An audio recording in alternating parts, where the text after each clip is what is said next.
शांति। अव्यक्त बाप दादा मुरली डेट 16 जून 1977। एक ही पढ़ाई द्वारा नंबरवार पूज्य पद पाने का गुह्य रहस्य। सृष्टि के आधार मूर्त विश्व परिवर्तक आत्माओं प्रति बाप दादा के उच्चारे हुए महावाक्य। आज बाप दादा हर आत्मा के पुरुषार्थ करने के कर्म की गति और पुरुषार्थ अनुसार राज्य पद व पूज्य पद की गति, जो कि अति रमणीक और गुह्य है, वह देख रहे हैं।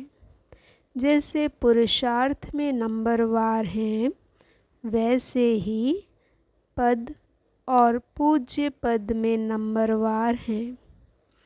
जो नंबर 1 श्रेष्ठ पुरुषार्थी हैं, उन्हीं का राज्य पद और पूज्य पद अति श्रेष्ठ और गुह्य रहस्य भरा है। पूज्य तो सब बनते हैं। सृष्टि के लिए सब पुरुषार्थी आत्माएं परम पूज्य हैं। अष्टरत्न हैं व 108 की माला है व 16,000 की माला है व 9 लाख प्रजापद वाले हैं। लेकिन सभी कोई न कोई रूप में पूज्य अवश्य बनते हैं। अब तक भी अनेक अनगिनत सालिग्राम बनाकर पूजा करते हैं।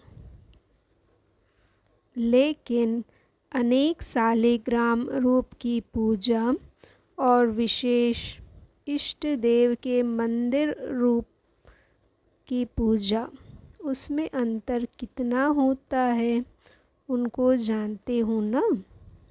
सालिग्राम रूप में अनेकों की पूजा होती है और अष्ट देव के रूप में नामी ग्रामी कोई कोई आत्मा की पूजा होती है। 16,000 की माला भी कभी कभी सुमिरन करते। 108 की माला अनेक बार सुमिरन करते हैं और अष्टरत्नों को व अष्ट देवों को व देवियों को बाप के समान सदा अपने दिल में याद रखते हैं। इतना अंतर क्यों हुआ? बाप दादा तो सर्व बच्चों को एक ही पढ़ाई, एक ही लक्ष्य, मनुष्य से देवता व विजयी रत्न बनने को देते हैं। फिर भी पूजन में इतना अंतर क्यों? कोई की डबल पूजा अर्थात सालिग्राम रूप में भी और देवी या देवताओं के रूप में भी। कोई की सिर्फ सालिग्राम रूप में माला के मणके के रूप में पूजा होती है। इसका भी क्या रहस्य है? मुख्य कारण है आत्म अभिमानी बनने का लक्ष्य व आत्मिक स्वरूप में स्थित रहने का पुरुषार्थ हर ब्राह्मण आत्मा जन्म से ही करते हैं। ऐसा कोई भी ब्राह्मण नहीं होगा जो आत्म अभिमानी बनने का पुरुषार्थी ना हो। लेकिन निरंतर आत्म अभिमानी, जिससे कर्म इंद्रियों के ऊपर विजय हो जाए, हरेक कर्म इंद्रियां सतो प्रधान स्वच्छ हो जाएं। इस सब्जेक्ट में अर्थात देह के पुराने संस्कार और संबंध से संपूर्ण मरजीवा हो जाएं। इस पुरुषार्थ में नंबर बनते हैं। कोई पुरुषार्थी की कर्म इंद्रियों पर विजय हो जाती है, अर्थात कर्म इंद्रिय जीत बन जाते हैं। और कोई आँख के धोखे में, मुख द्वारा अनेक रस लेने के धोखे, इसी प्रकार कोई न कोई कर्म इंद्रियों के धोखे में आ जाते हैं, अर्थात संपूर्ण निर्विकारी सर्व इंद्रिय जीत नहीं बन पाते हैं। इसी कारण ऐसे कर्म इंद्रिय पर हार खाने वाले कमज़ोर पुरुषार्थियों की ऊंच ते ऊंच बाप के बच्चे बनने के कारण, ऊंच बाप के संग के कारण, पढ़ाई और पालना के कारण, विश्व के अंदर श्रेष्ठ आत्माएं होने के कारण आत्मा अर्थात शालिग्राम रूप में पूजे जाते हैं। लेकिन सर्व कर्म इंद्रियां जीत न होने के कारण साकार रूप में, देवी और देवता के रूप में पूजा नहीं होती है। संपूर्ण पवित्र ना बनने के कारण संपूर्ण निर्विकारी महिमा योग्य देवी व देवता रूप की पूजा नहीं होती है। सदा बाप दादा के दिल तख्त नशीन ना बनने के कारण व सदा दिल में एक दिल लेने वाले बाप की याद व सदा दिल पर दिलवाला की याद नहीं रहती। इसलिए भक्त आत्माएं भी अष्ट देव के रूप में दिल में नहीं समाती हैं। निरंतर याद नहीं तो सदा काल का मंदिर रूप में यादगार भी नहीं। तो फर्क पड़ गया ना। सिंगल पूजा और डबल पूजा में कितना अंतर रहा। वह प्रजा का पूजन रूप और वह राज्य पद प्राप्त करने वाले पूजा का रूप, इसमें भी अंतर है। विशेष देवताओं का हर कर्म का पूजन होता है और कोई देवताओं का रोज पूजन होता है, परंतु हर कर्म में नहीं। कोई का पूजन कभी विशेष निश्चित दिनों पर होता है। इसका भी रहस्य है। अपने आप से पूछो कि हम कौन से पूज्य बनते हैं। अगर कोई भी सब्जेक्ट में विजयी नहीं बने तो जैसे खंडित मूर्ति का पूजन नहीं होता, पूज्य से साधारण पत्थर बन जाता, कोई मूल्य नहीं रहता। ऐसे अगर कोई भी सब्जेक्ट में संपूर्ण विजयी नहीं बनते तो परम पूज्य नहीं बन सकते। पूज्य बनेंगे और गायन योग्य बनेंगे। गायन योग्य क्यों बनते? क्योंकि बाप के बच्चे बनने के कारण, बाप के साथ साथ पाठ बजाने के कारण, बाप की महिमा के गुणगान करने के कारण, यथाशक्ति त्याग करने के कारण व यथाशक्ति याद में रहने का कारण बनती है। और पूजन का रहस्य है, एक पवित्रता के कारण पूजा है, दूसरा श्रेष्ठ आत्माओं के सर्वशक्तिवान बाप द्वारा जो शक्तियों की धारणा की है, उन शक्तियों के भी भिन्न रूप से यादगार रूप में पूजा होती है। जैसे जिन आत्माओं ने विद्या अर्थात ज्ञान धारण करने की शक्ति संपूर्ण रूप में धारण की है, तो ज्ञान अर्थात नॉलेज की शक्ति का यादगार सरस्वती के रूप में है। संहार करने की शक्ति का यादगार दुर्गा के रूप में है। ज्ञान धन को देने वाली महादानी का सर्व खजानों के धन को देने वाली लक्ष्मी के रूप में पूजे जाते हैं। हर विघ्न पर विजय प्राप्त करने का यादगार विघ्न विनाशक रूप में पूजा जाता है। मायाजीत अर्थात माया के विकराल रूप को भी सहज और सरल बनाने की शक्ति का पूजन महावीर के रूप में है।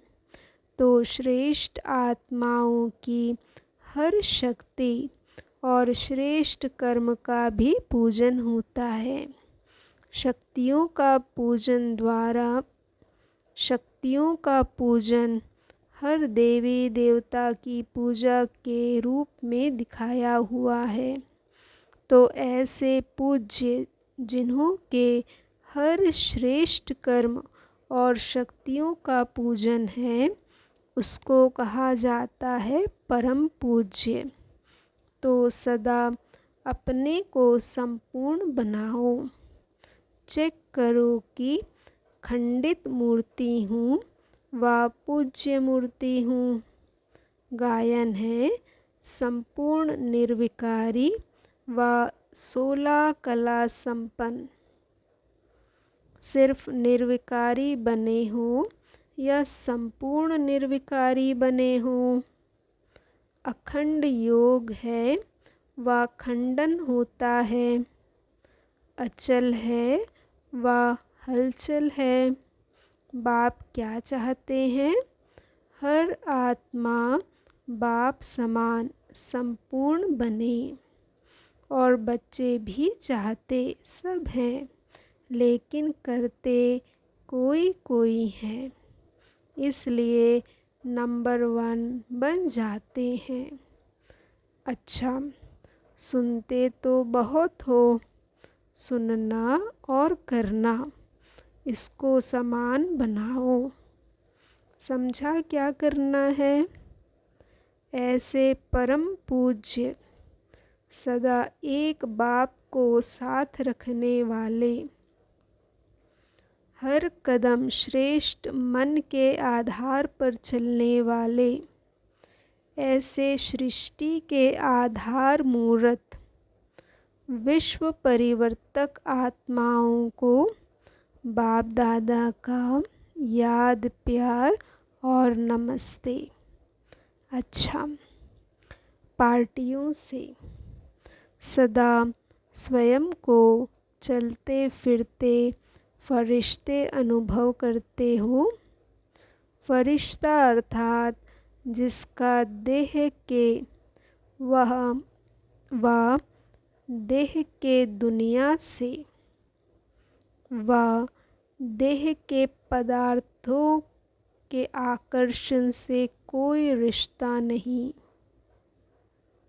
देह के दुनिया से व देह के पदार्थों के आकर्षण से कोई रिश्ता नहीं। सदा बाप की याद और सेवा, इसी में रहने वाले, सदा बाप और सेवा, यही लगन रहती है। सिवाय बाप और सेवा के और क्या है? जहाँ बुद्धि जाए, ट्रस्टी सदा न्यारा रहता है।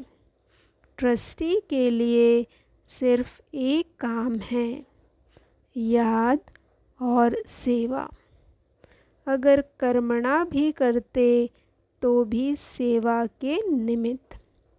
गृहस्थी स्वार्थ के निमित्त करता और ट्रस्टी सेवा अर्थ। सर्व सब्जेक्ट में संपन्न करने का स्वतः पुरुषार्थ चलता है। जैसे जैसे समय और संपूर्णता के समीप आते जाते हैं तो पुरुषार्थ करने का स्वरूप भी बदल जाता है। जो शुरू का पुरुषार्थ और मध्य काल का पुरुषार्थ है या अंत काल का है, तीनों का फर्क है ना। अब संपूर्ण स्टेज के समीप का पुरुषार्थ क्या है? जैसे कोई भी ऑटोमेटिक चलने वाली वस्तु को एक बारी स्टार्ट कर दिया तो चलती रहती, बार बार चलाना नहीं पड़ता।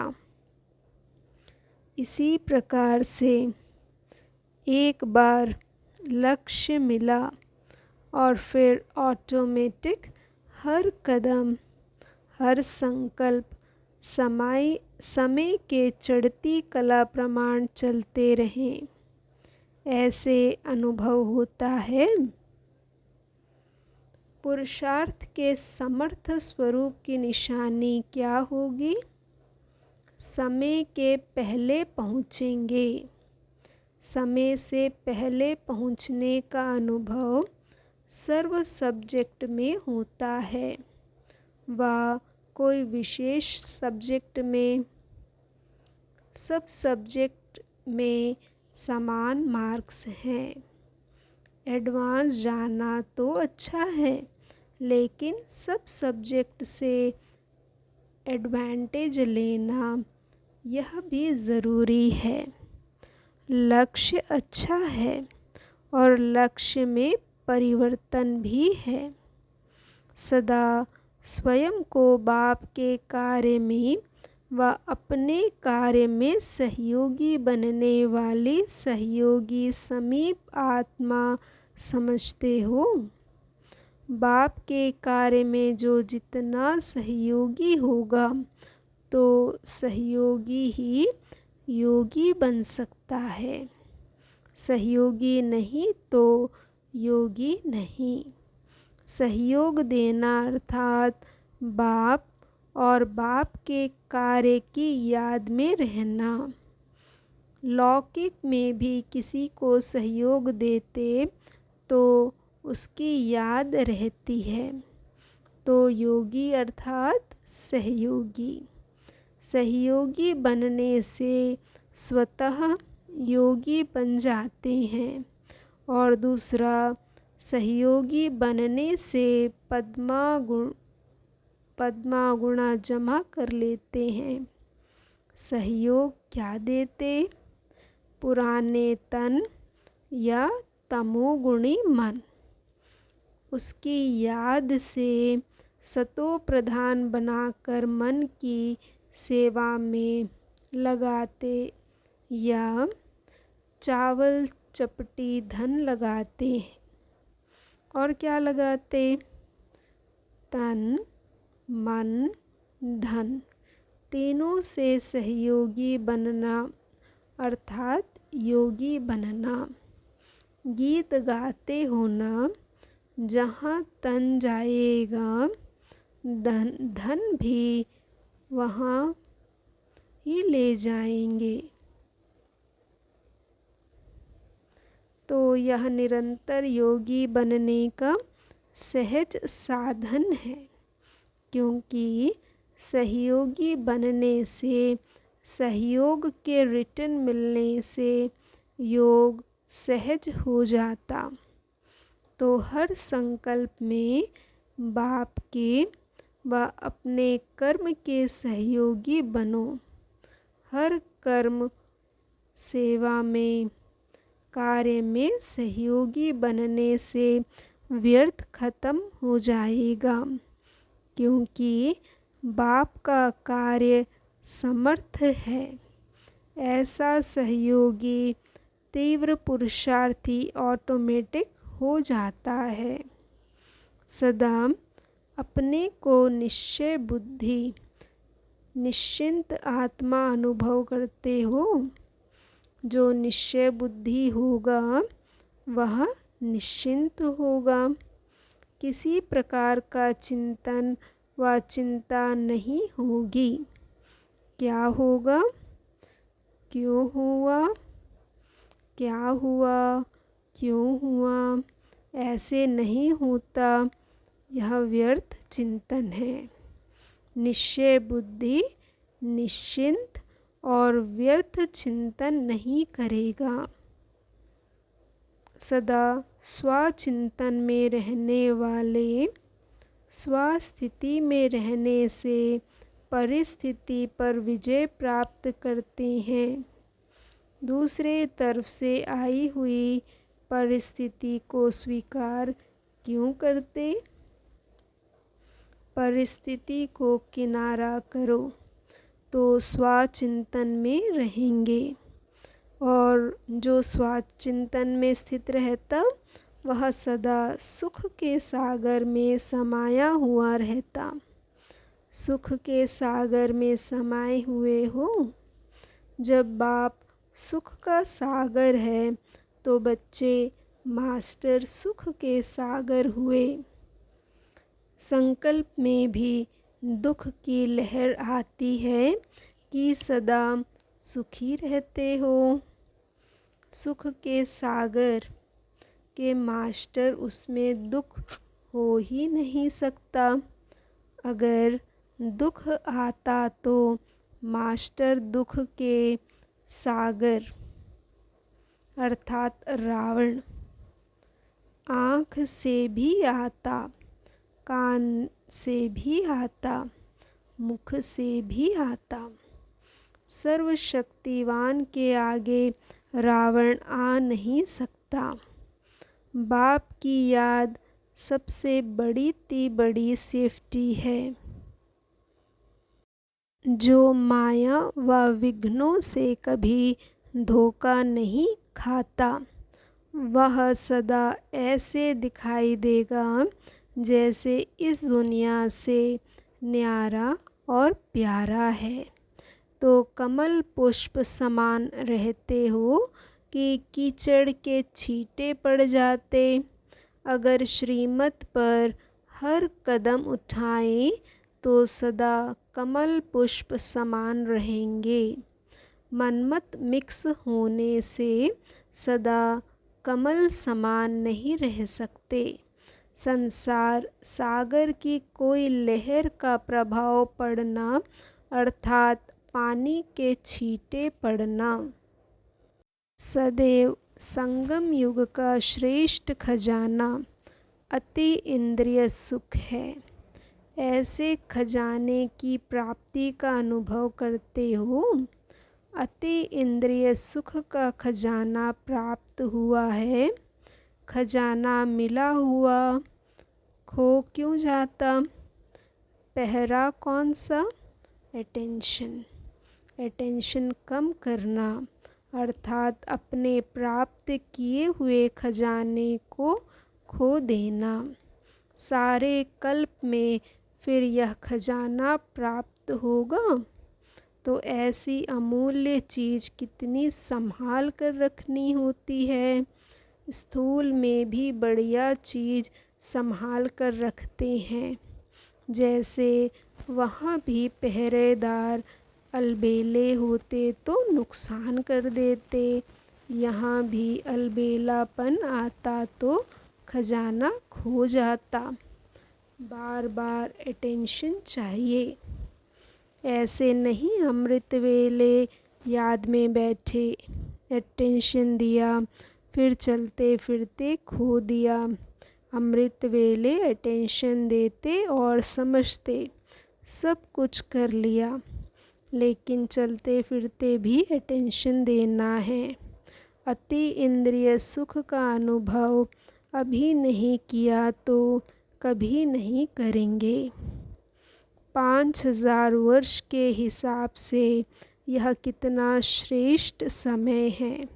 इतनी श्रेष्ठ प्राप्ति के लिए थोड़ा समय भी अटेंशन ना रखेंगे तो क्या करेंगे। कर्म और योग दोनों साथ चाहिए। योग माना ही याद का अटेंशन।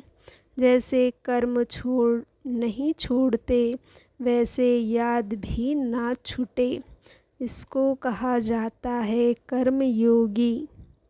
पांडवों की जो विशेषता गाई हुई है वह जानते हो। पांडवों के विजय का मुख्य आधार एक बाप दूसरा न कोई। पांडवों का संसार बाप था। यह किसका यादगार है? आपका यादगार हर कल्प गाया जाता है। तो ऐसे अनुभव होता है संसार ही बाप है। जहाँ देखो वहाँ बाप ही नज़र आता है। संसार में संबंध और संपत्ति होती तो संबंध भी बाप में है और संपत्ति भी बाप में है और बाकी कुछ रह गया है। पांडव अर्थात जिसका संसार ही बाप है। ऐसे पांडव हर कार्य में विजयी होंगे ही। ऐसे पांडव हर कार्य में विजयी होंगे ही। होंगे या नहीं यह सवाल नहीं उठ सकता। कर्म करने के पहले संकल्प उठता है। होगा या नहीं होगा कि हुआ ही पड़ा है यह निश्चय है। पांडवों को पहले ही निश्चय होता हमारी जीत है क्योंकि सर्वशक्तिवान साथ है। पांडव अर्थात सदा विजयी रत्न। विजयी रत्न ही बाप को प्रिय लगते हैं। ओम शांति। शुक्रिया बाबा, शुक्रिया।